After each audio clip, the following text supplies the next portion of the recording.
This has got to be the #1 build, in my opinion, for open world content, heroic content with directives. You know, control points are just a breeze.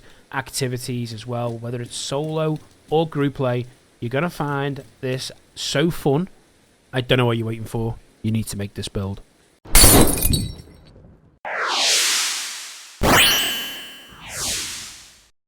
Right, we're going to take the Air Force One control point. I'm just going to show you the power of this particular build, just so you can see. We've got heroic, 4 directives, not running pistolero, just for the simple fact, obviously this build is based around ammo. Try and pick a red bar off pretty quickly, which would help us. Let's pulse. Yeah, we'll take this out first, just so we've got determined.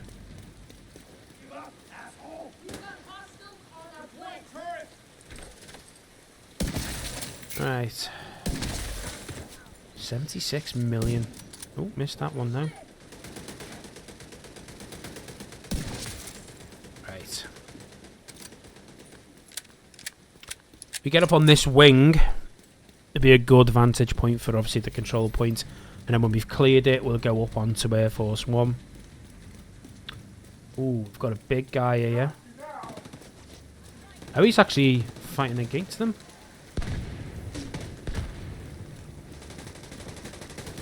I'll call the JTF in.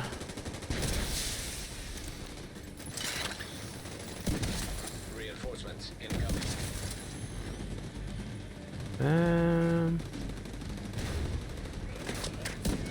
How'd I miss him? That was a bit embarrassing.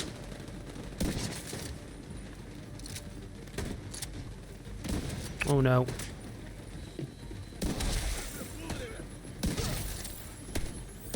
Oh, got lucky then, I'll tell you that much. I tell you what, we can get a pull. Oh. Get a pulse out. I want to know where that big guy is. Where is he? There he is. In fact, we leave him with the JTF for a second while we take down the control point.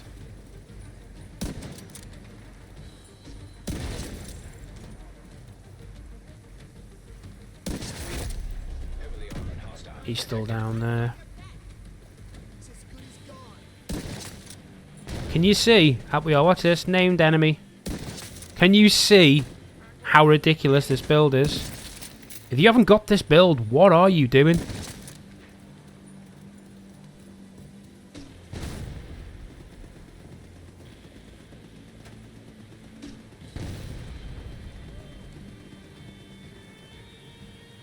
Stay still. Well, if you ran there. Right, let's take the big guy down.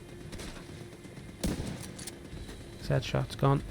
There we go. Look at that. 2 shots. So with the big guys like that, if you take their helmet off with the first bullet, yeah, you've not killed him. But as long as your second bullet kills him, you're fine. Boom. Right, control point cleared. Let's go and survive this now. I'll pick up a pulse on the way in as well with the drops. Sooner we get up there, the better.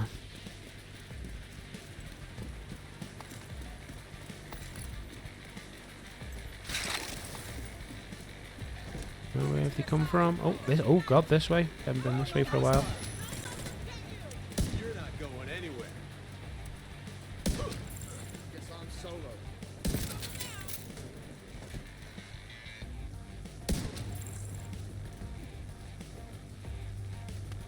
Right.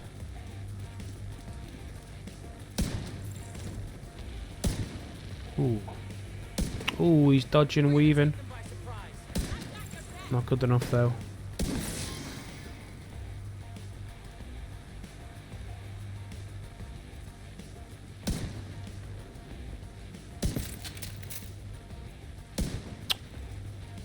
No, you don't.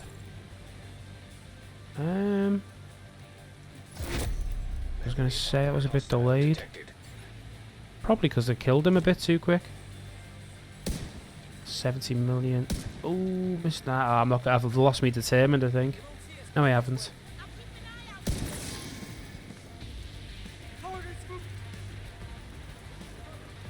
Where are you? Ooh.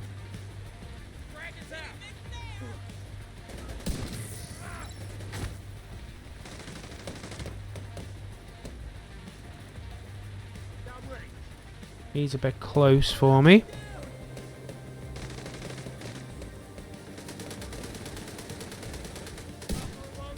So I've got the headshot.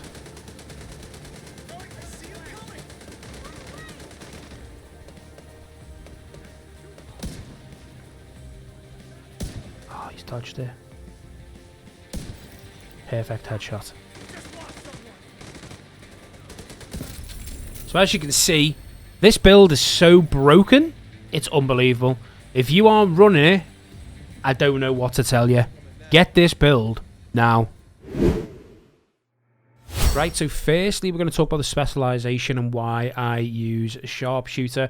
I know some people would prefer, you know, some of the others just for simply things like armor on kill, but I still prefer sharpshooter. As you can imagine, I'm stacked into obviously marksman rifle damage, 15% increased marksman rifle damage. If we just go up one, killing enemies with headshots adds 2 to the ammo bar. So, you know, every shot that you're going to be doing is going to be basically a headshot once you get all the talent synergizing and things. So that's going to count for that. As you move further along, we're going to get 15% increased headshot damage with rifles and marksman rifles, and also allows for precision kills. Any type of weapon stability, recoil, as you can see, also has requisition of targets. That's also great. And just down here as well, you can get more headshot damage for the team. Gain extra armor while in cover. You're going to spend the majority of time in cover with this build. And as you can see, round after round, after 20 seconds in cover, you start generating 5 marksman and rifle damage, rifle ammo, sorry, every 10 seconds. So I just prefer, as a whole, completionist of the build, to run sharpshooter. But I can tell you right now, you can run any particular specialization and it will not affect this build. So moving on to the main weapon, running the classic M44 carbine. It is the White Death, so if you do pick up the White Death, that'll just be as good because you can still change the talents. But I just got this one. As you can see, I've got max marksman rifle damage, max headshot damage, and damage to armor. Pretty important you get those 3 rolls. But the talent determined after killing an enemy with a headshot, the next shot landed on an enemy will be a guaranteed headshot. Now, think about it. This is going to be unbelievable. So you kill a red bar in a control point, you've probably seen it in the footage, or, you know, any type of, even on heroic, you're going to get red bars. If you kill a red bar, every shot that you're going to be doing after that is going to be a guaranteed headshot. Now, I'll show you the whole of this build firstly before we get into it, just so you can see what we're working with. So it's a 4-piece hotshot build, as you probably gathered. We're running the named Walker Harris chest piece called the Chain Killer, and we're running the named the Gift Providence Defense the Gift backpack. So let's get into the crux of it. So as you can see, with hotshot, you're going to get 30% marksman rifle damage, 30% weapon handling, and 30% headshot damage. So that's 60% damage, raw damage. Nothing to do with crit hit, chance crit hit damage. Absolute raw damage. You obviously get that with the marksman rifle. You get 15% on that. You get 111 headshot damage, and obviously you get armored damage to armor. So as you can see, the headshot damage and raw damage is tallying up quite highly straight away. We haven't even got into the crux of this build properly. It's getting pretty ridiculous. Obviously, that headshot damage on that particular weapon is obviously going to make every headshot, which your bullets will be, ridiculous. So 4 pieces of hotshot. First headshot with a marksman rifle increase the next headshot by 20%. Second consecutive headshot with a marksman rifle will give armor, obviously 10% armor, and if at full armor it gives a bonus of armor max 50% of the current armor value. Again, not really important. Third consecutive headshot will refill the magazine. That's pretty cool. And then from the 4th headshot forward, agents will get all 3 bonuses for each headshot. So every headshot after 3 will give you an extra 20% headshot damage. So you can see where we're going with this build now. I'll quickly just go over the other 4 pieces. So as you can see with this, we've got weapon damage, headshot damage, and a headshot damage mod. On the holster, we've got weapon damage, headshot damage. On the knee pads, we've got weapon damage, headshot damage. On the gloves, we've got weapon damage and headshot damage. And let's move on to the 2 name pieces, which make this build, again, even more ridiculous. So, we've got the named Walker and Harris piece called Chainkiller, which comes with 15% weapon damage. It comes with 10% headshot damage. We've rolled into critic chance here, and then we've got a maxed out 10% headshot damage mod. And of course, we get the 5% weapon damage from the 1 piece brand set bonus. But perfect headhunter. After killing an enemy with a headshot, your next weapon hit within 30 seconds deals an additional 150% of the killing blows damage. So obviously, if you're hitting a headshot with all these multipliers, when we get into the stats, you'll see how it's all going to work out. That's going to be 150% more damage on your next shot. Damage is capped to 800% of your weapon damage.